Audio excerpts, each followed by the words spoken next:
daawashada social media waxa kugu qasabtaa dhibaataan adiga ku haysan ku qabsato oo adigu u raadsan xalis bulshadana u badan موضوع ugu dambeyn kan doonaa wuxuu noqon doonaa xiriirka iyo generationkan inka nool sidee ayay u sameeyaan xiriir iyo waxyaabaha ay kala kulmaan dhamaan kaga hadli doonaa in waxaan ku horeysiin doonaa waxa weeye walaalkan ciid horta markii koobaad aan dhahday bili aadanku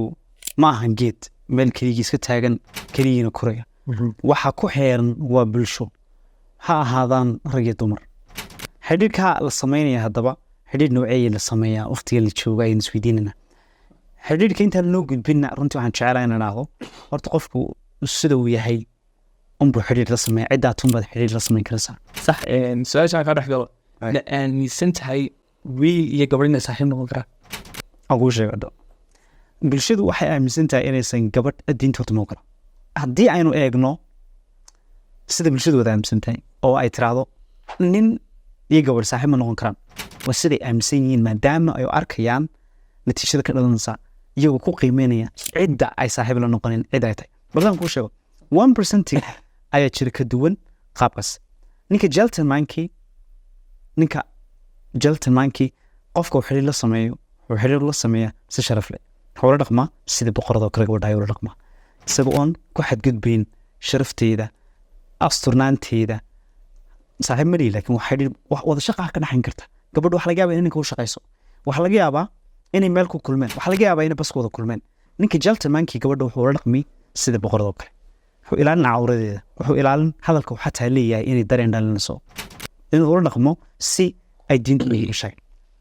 waa ninka gentlemanka laakiin bulshadu sababta u diidantahay leedahay gabadhi lama sameyn karto saaxiib amaba uma soo dhawaan karto haween maadaama ku qiimeeyeen 99% kale sida ay u fikiraan maadaama ay kuwaas leeyihiin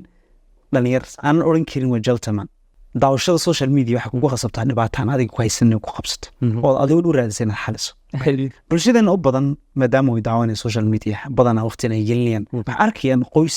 gabadh ay gaaw insaarahan business malaha wax noocaas iyadoo alxamdulillah soo sheegaysa gurigeedu uu ladan yahay oo ku filan waxay haysato bay gabadha maadaama ay daawatay waxa ku qasban tahay imka inay raadiso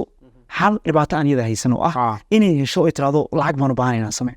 ma haysato dhibaatadaas laakiin waxa kugu qasbaysa waxana daawanayso marka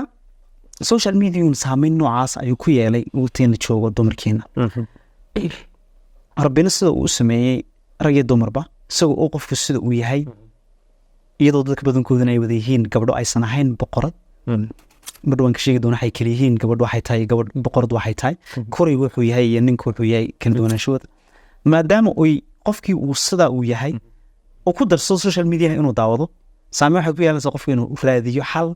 dhibaato aan iyada haysan inay hesho way tirado wax ku qasbanahay inaan shaqo tago waxaan ku qasbanahay qayrkayba waxbay qabsadaane inaan aniguna qabsado qayrkayba waxaan haystaane anaynan helo soo hel qofkii ama hooyada ku soo ama babsa ama adigu soo hel ama si kala u kaad inay ahlihiin nabadeed qofkii ma soo heshay bas waalidkaagii ama adigu soo bakiro guud ee qof la aqal siyaadeen si guud uu monitor garee in yar waqti muddo fahan bas ma fahantay xaafadoodii eeg dadka wada wanaagsan yihiin bas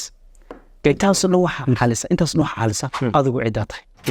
adigu haddii aad tahay koray adeeli uun waxa deeli uun gabadh koreeda gabadh umbadeli waxaan kugu qaado waqti dheer inaad tiraadid alla gabadhani ma caajibin maadaama adigu koreetay maadaama garin laakiin ay dadka turtuuro oo saa inaa wada martido soo raadiyo maanta dadka buutan kala gabadh qofka waqti ka dhacayo qasab maahan laakiin da'dii baa qofka u sahlaysa inuu waxaan sameeyo tusaale waa dhalinyar tusaale ahaan iskuul buu dhiganaya qofka ribo uma diyaarsan inuu guursan markaa ku khasban yahay waqtigii shahwadii inuu gaadhay dareenka uu qabtay uu khasban yahay wuxuu raadinaya waxay saaxiibkii raadinayaan marka wuxuu isku dayin gabadh saaxiib la samaysa isagoon diyaar ahayn inuu guurso marka hadafka loo sameynay marka ma ahan guur ee hadafka marka waxa weyn training isbarasho waqti lumis xiriir baa la sameeyaa saaxiibkaa uu sameeyaa adna samee marka waxa hadafyadan baa kala duwan balse qofka u diyaarka inuu guur runtii qofka ku baran karaya ma oran karayo bilweyn laakiin qofka wax ku baran karaa waqti waxa ku xiran tahay qofku waqtiga tayada waqtiga uu gelinayo yaan qaldan tayada waqtiga uu gelinayo qof waxaad ku bartaa kaliya ma ahan qof walba wuxuu leeyahay waji labada jil wuxuu leeyahay gabadh waxay leedahay wajigii dumarnimo oo ah feminine energy bay leedahay maxaa energy tamartii dumareed bay leedahay jileeci naxariistii wada noolaanshihi waxay leedahay laakiin sidoo kale gabadhu waxay leedahay weji rageed bay leedahay qabweyni bay leedahay bini'aadanku ilaa dumarka laftirkood qabweyni bay leeyihin qabweynideeda waxaad ku ogaan karaysaa un marka wejigan kale marka aysan faraxsanayn cadhaysan tahay marka labadii weji inaad barato waxaad u baahan tahay marxalad ku habboon waqti ku habboon inaad marka qofka garanaya qofka caqligiisu shaqeynayo ee gentlemaankii ugu talagelaya inuu qofkan marxaladan u geliyo soo bartayada laakiin haddaysan imanoo farxadii badhaadhaad qofkii kula sheekeysatid loo bilo tiraadid waxaad kahanaysaa qofka guurka markaad la timaadid oo tira qofka ligu noqon adiga ayaa wejigii kala tijaabay